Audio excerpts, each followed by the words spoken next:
From the New York Times, it's The Headlines. I'm Tracy Mumford. Today's Friday, June 12th. Here's what we're covering.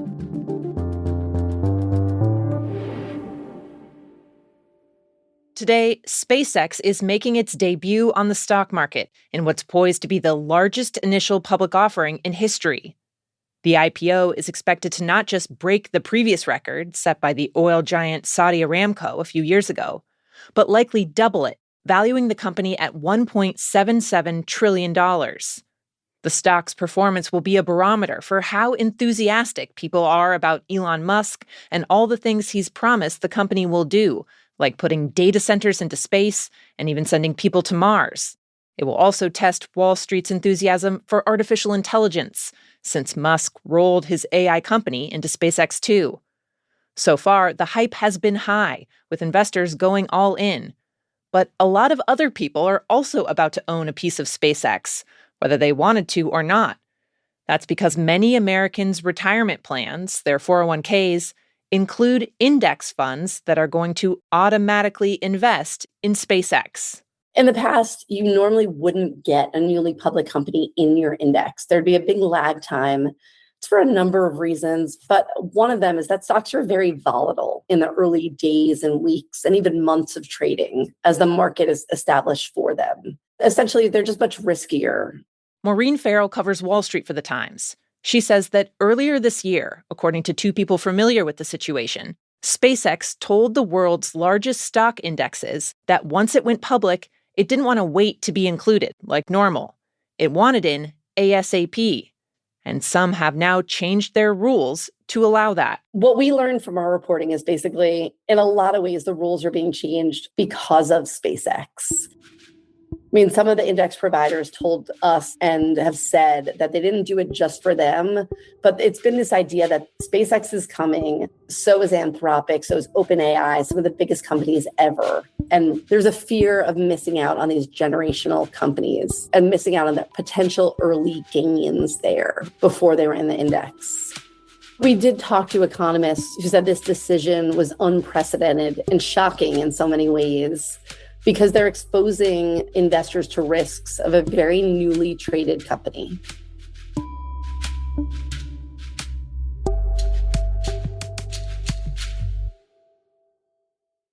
Three updates on the Trump administration now, from a major change for NATO to a giant act of vandalism on the National Mall.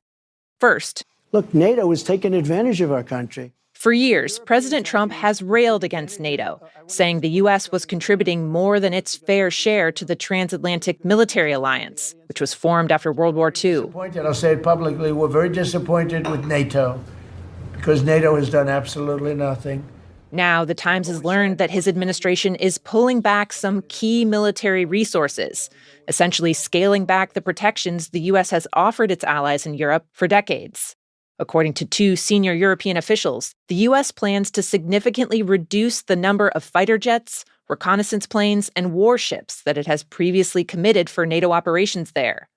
The drawdown, which could happen very soon, would limit NATO's ability to launch long-range strikes and to conduct surveillance on Russia, for example. Now, the blow will be softened somewhat by the fact that European leaders were listening to Trump's repeated criticism of NATO and have already been taking steps to arm their own countries. Next, there's been a development in the Trump administration's efforts to exert control over elections. This one involves the United States Postal Service. USPS has proposed a new rule that would allow it to refuse to deliver ballots by mail in states that don't agree to turn over their voter rolls. The agency says it wants those lists to be able to screen ballots for eligibility, but that would amount to the unprecedented and potentially unconstitutional involvement of the federal government in elections, which are supposed to be run by individual states. The Postal Service didn't respond to questions about the rule, which is currently open for a 30-day public comment period. But the proposal is in line with attempts by the Trump administration to take over critical parts of the electoral process in the run-up to the midterms. Trump himself has said that a crackdown on mail-in voting could be a way for the GOP to hold its majority in Congress, given that more Democrats than Republicans vote by mail. And last update. You can probably see some of the grass down on the National Mall making out what looks to be a faint 8 and then next to it potentially a 7. In D.C. yesterday morning, a giant set of stains were discovered on the lawn next to the Washington Monument, spelling out 8647. The phrase has been widely used by Trump critics, including online and on flags at protests. 86 is an old slang term, meaning to dismiss, remove, kill, or eliminate, and Trump is the 47th president. It wasn't immediately clear how the brown patches in the grass were made. The Park Service says it's investigating. But the high-profile act of vandalism comes just days before Trump is set to host an Ultimate Fighting Championship at the White House, just across the street from where the 8647 was found.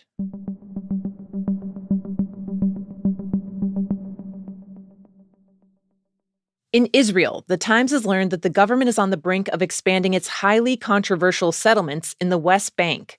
Much of the world views settlements there as a violation of international law, as Israel carves up territory that was long envisioned as part of a future Palestinian state.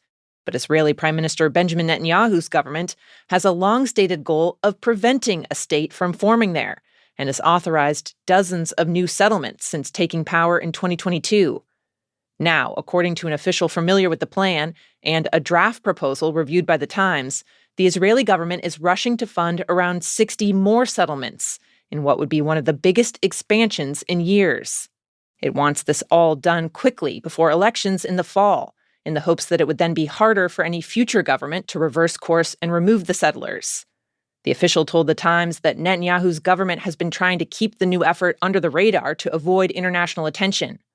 One Israeli activist group that opposes settlements called the move reckless, and many critics have characterized Israel's West Bank expansion strategy as a massive land grab. The plan for the new settlements comes as there's been a surge of violence in the West Bank by Israeli settlers against Palestinians. Extremists there have uprooted their farms, stolen their livestock, torched their cars and homes, and beaten and killed Palestinians, often with impunity.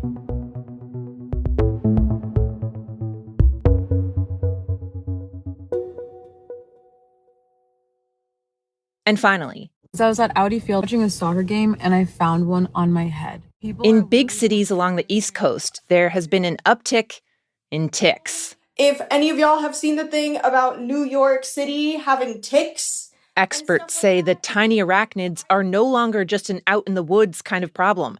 They are now an urban issue, too. For example, a Pennsylvania lab that tests ticks pulled from people says submissions were up 50% this spring, with most of them coming from Philadelphia and Pittsburgh. One explanation is that as cities have made an effort to have more green spaces, birds, mice, and even deer have moved in, bringing ticks with them. But also, ticks are just becoming more and more of a problem nationwide, raising concerns about tick-borne diseases like Lyme disease and alpha-gal syndrome, where people become allergic to red meat and dairy. The issue may only get worse from here because of climate change and warmer weather. One epidemiologist told The Times that's because ticks that would normally die out in the winter can increasingly make it through. She said that come spring, quote, they are ready to feed. Ugh. Turns out wearing socks with your sandals is not just a fashion choice, it's a safety choice. Those are the headlines. If you'd like to play the Friday News Quiz, stick around. It's just after these credits. This show is made by Will Jarvis, Margaret Kadifa, Jake Lucas, Jan Stewart, and me, Tracy Mumford. Original theme by Dan Powell. Special thanks to Isabella Anderson, Sam Dolnick, Miles McKinley, and Zoe Murphy. Now, time for the quiz. Every week, we ask you a few questions about stories The Times has been covering. Can you get them all? First up. Madam President, I would ask unanimous consent to have an opportunity to speak here to acknowledge a very important landmark here in the United States Senate. This month, during a series of tangled votes around funding for President Trump's immigration agenda, the Senate paused to mark a record. It is such an honor, and I am so grateful for the support of my colleagues. Republican Senator Susan Collins of Maine has now officially cast more votes in a row than any other senator in American history. Your question: How many consecutive votes are we talking about here? Is it 500 in a row, 1,000, or 10,000? Again, 500, 1,000, or 10,000 consecutive votes. The answer? 10,000 consecutive votes here in the United States Senate. 10,000. Susan Collins has actually not missed a single roll call since she first entered the Senate in 1997. She told The Times that after she didn't miss any votes her first year in office, her constituents loved it, so she just made it a point to keep going and going and going. At one point, she even chipped a bone in her ankle racing through the halls of the Capitol to get her vote in time. Whether Collins will be able to continue her streak is an open question, since she's currently facing one of the fiercest fights of the midterms, as Democrats try to flip her seat in Maine blue. Second question. Across the country, orchestras have been struggling, facing rough financials and the challenge of how to get younger Americans interested in classical music. So, more and more of them have been turning to film scores as a solution, having the musicians perform live while a huge screen overhead plays the movie. It used to be a once-in-a-season kind of thing, but now, for many orchestras, it's a regular event. For example, the Pittsburgh Symphony has 5 of them lined up. We are going to play you a couple little snippets here of orchestras playing some of the most beloved film scores.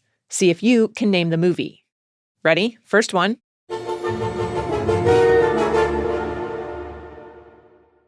That was from the first Harry Potter movie. Next one.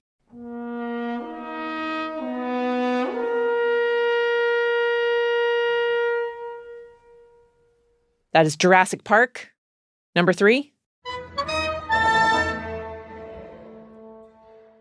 was a quick one, but it's the Indiana Jones theme. And last one.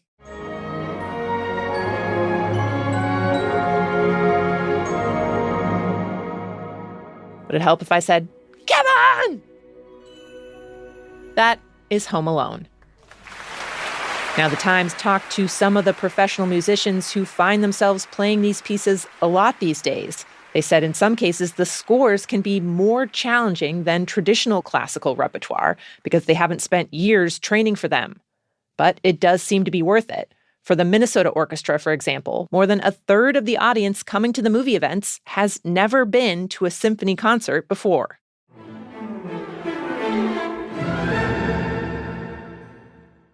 And final question here.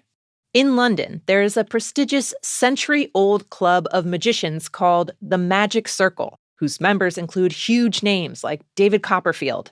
The group is famously exclusive. You have to wow a panel of members with your magic to get in, among other requirements. Now, the Magic Circle is in the news this month because it just turned down an unconventional applicant. Your question. The applicant was a what? A hint? Concentrate on the champagne. Oh my God, look at the champagne. Oh my God. The answer? Hello everybody, my name is Daryl. Would you like to see some magic? A robot named Daryl. Thank you everybody. Daryl regularly performs alongside a human magician who is in the club, but the president of the Magic Circle told The Times that while technology can enhance magic, they rejected Daryl because, quote, wonder is emotional, not just mechanical. And the Magic Circle is not alone on this.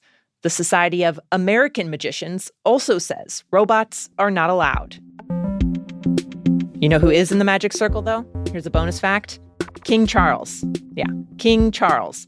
Apparently, back when he was in his 20s, he did a mean cups and balls routine that won him a spot. That is it for this week's news quiz. If you want to tell us how you did, you can always email us at theheadlines@nytimes.com. I'm Tracy Mumford. The show will be back on Monday. And Daryl, please, just leave some jobs for the rest of us.